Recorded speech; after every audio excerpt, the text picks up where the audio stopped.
মাননীয় জজ সাহেব হাজির। হ্যাঁ কি কস? জজ সাহেব কসকা? জজ সাহেব কইবি। আচ্ছা স্যার, ভুল হয়ে গেছে। আচ্ছা, এক কথা ঠিক মতো কইস। এই সময় কম, শুরু করো। এই আসামি বই আছে কেন? দাঁড়াও। আজকের মামলাটা ডিজিটাল মানহানি।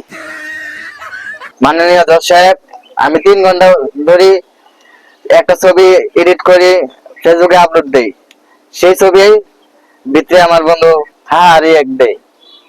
মাননীয় জজ সাহেব, তার ছবি দেখে আমি হারছি, এই জন্য আমি হারিয়ে দিছি।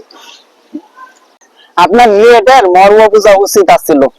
আপনি কি জানেন আপনি ডিজিটাল অপরাধে অভিযুক্ত? মাননীয় জজ সাহেব, আমার মক্কেল ফেসবুকে ছবি ছাড়ার সঙ্গে সঙ্গেই 170টা রিয়েক্ট করছে। এই একমাত্র ব্যক্তি যে আমার মক্কেলের ছবিতে রিয়েক্ট দিছে। অবজেকশন মাই লর্ড, আমার মক্কেল তার বন্ধুর ছবিতে রিয়েক্ট দিতেই পারে। অর্ডার, এটা আদালত, এখানে কথা বলবেন না কেউ। মাননীয় আদালত, আমি আমার সাক্ষীকে আনার জন্য অনুমতি চাইতেছি। আপনাকে আপনার সাক্ষী আনার অনুমতি দেওয়া হলো।